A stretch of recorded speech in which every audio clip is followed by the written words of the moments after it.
Out with the old and in with the new. Start your new year with Yahoo Small Business, with everything you need to start and grow your business. Find a domain, get a business email, and create a new professional website. Have a business idea and don't know where to start? Visit www.yahoosmallbusiness.com. This episode is sponsored by Schwans.com. What are you having for dinner tonight? Good question. Schwann's Home Delivery has a solution for you. Stock up your freezer with high-quality frozen foods like premium meats and sides, delicious ready-made meals, ice cream, and more. No subscriptions, no memberships, just a friendly yellow truck that's been delivering food for almost 70 years. Listeners of this show get a special deal. Get 20% off your first order with code YUM20. Check out schwans.com/yum for details.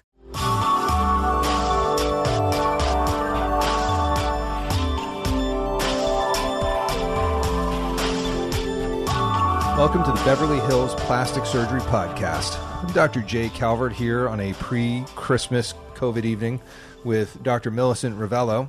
Dr. Ravello, how are you? I'm doing well. How are you? I'm doing well, but I've been fighting keloids lately. Ugh, I hate keloids. Nobody likes keloids. I hate them. I'm not going to say that I've never gotten one after surgery, because I have. And keloids are things that are just... They kind of wreck plastic surgery, don't they? They are the worst.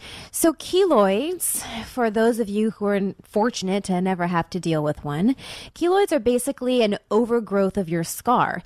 And this scar can be from trauma, so maybe you fell and you hit yourself, or it can be a surgical scar. You had surgery, you had an incision, it was closed well, it looked perfect for a few months, and then it started to develop this keloid scar. So a thick, gross, ugly scar.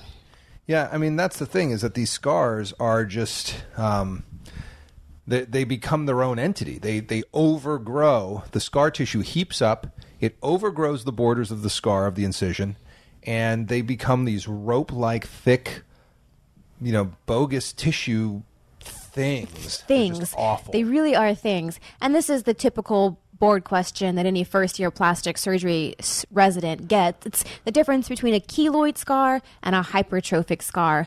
A hypertrophic scar is similar in the sense that it is a thick scar, but the difference is that it stays within the bounds of the original incision or scar.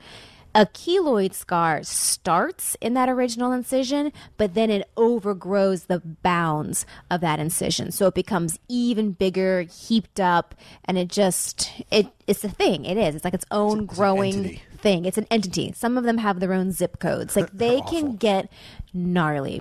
Yeah, I took care of a patient actually that would get a keloid with pressure. Like, so when she was pregnant, her abdomen turned into a keloid. Oh gosh. If you just like touch her skin would turn to a keloid. And people always think about it like it's well, you have to have dark skin to have it. Like black people get them the most, or I've seen keloids in all races, creeds, colors, yes, and peoples. Yeah. It knows no limits. It's true.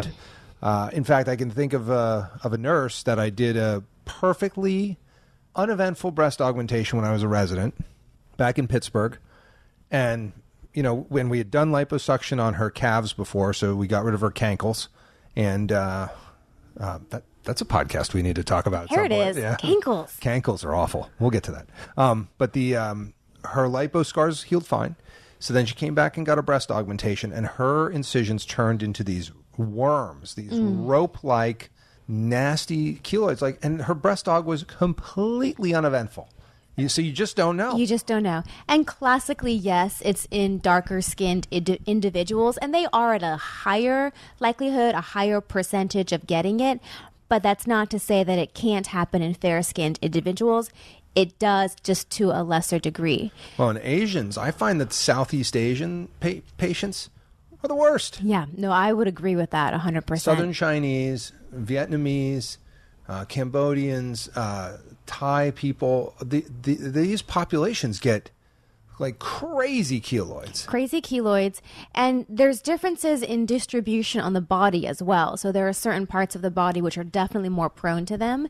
Fortunately, the face is usually spared from keloids, although they can happen. I've seen them. But usually they're not to the big